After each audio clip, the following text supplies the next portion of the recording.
of the things I want to talk about today is something that is a real taboo subject with back pain, which is bending. I meet lots of people who would have lived with back pain for a long time, and when I learn a little bit about their story, they've often fallen into that overprotective trap. And then they view and see bending and lifting and picking things up as dangerous movements. So what they've done is they've modified their life around those things. So when they bend and lift, they have this elaborate strategy for bending and lifting. So you might find that there's a split stance, I'll show you from both sides, where they lift something, and you can kind of hear it in my voice, where everything's a really big struggle, a big effort. And they might get out of chairs like that, and then when they go to put something down, it's really cautious and stiff, right? They also don't rotate their back, they don't move their back. So when they have to sort of like twist, it's like you'll see that there's a strategy to turn rather than, I'm just going to put that over there. And that's a problem, right? Because a healthy spine has movement in all directions. It has like this beautiful, full range of motion. And if you start taking that range of motion away, you're going to struggle, because your daily life, be it emptying the wash machine, dishwasher, playing with the kids, lifting the kids, doing multiple things at multiple times, you're going to find that if you start restricting your movement, then all of those things become more difficult. Now, the most amazing thing about the body is that its ability to adapt. And the thing is that that's good and that's bad, because it adapts to what we don't do. So if we avoid things for prolonged periods of time, we lose tolerance, we lose capacity, we lose ability.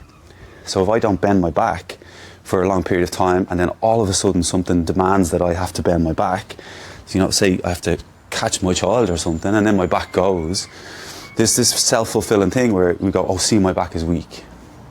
But when we ignore all of the stuff that we've been doing to protect it, we can kind of see why, because there's a whole pattern of protection over a long period of time.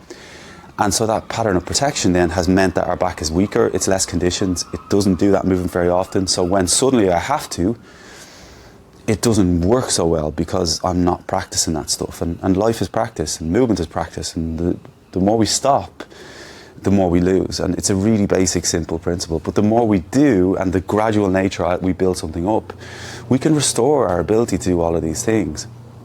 So like bending and lifting, like for me, is a real, like it's something that we should embrace. We should be delighted to be able to do. Like, so we need to be able to explore and pick up in lots of ways, and we need to bend our back, because that's really safe. It's a really safe movement. But if you look at any of the manual handling stuff, it'll tell you it's dangerous. It's not. That's an insurance exercise, but that's for another video. And then if you look at a lot of the beliefs around it, so the core beliefs, like, is that like I shouldn't bend my back, and I don't bend my back, and I won't bend my back. You've been doing that for so long and it hasn't worked. If you're still here looking for solutions and that's your strategy, it's not working. So you've got to recognize when that strategy is failing you. And you might think it's working, you might have this belief, and maybe you feel safer in the moment, and it stops you from having to deal with that part of it. But until you deal with that, you're not going to have that freedom in your body, and you'll always be tormented every time you have to pick something up off the floor.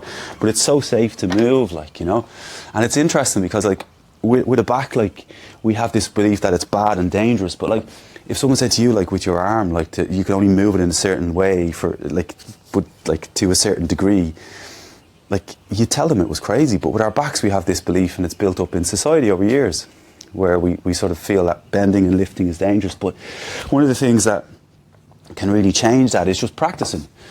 And it sounds so simple, doesn't it? But it is. But when we move, we have to recognize, first of all, the protective habits, the bracing, the tension, the holding. And then we have to remember that we've got to let our body move. Because two things that does is that creates space, so it makes our movement easier, reduces stiffness when we practice that over time, and then also what it does is it down-regulates our nervous system, so we're not as like stressed about very basic normal things, which changes your physiology. So it's not as inflammatory, it's not as sensitized, it's not as irritated. And that's a really important part. But bending and lifting is so safe, so easy, so normal, so necessary, that as soon as you take that stuff away, everything becomes a problem. And what I would say to you today is, like, on the back of this, is just practice it a little. Losing my weight there. Just practice it a little bit. Like, so just get used to being loose again, and get used to being free again, because that's going to change your life.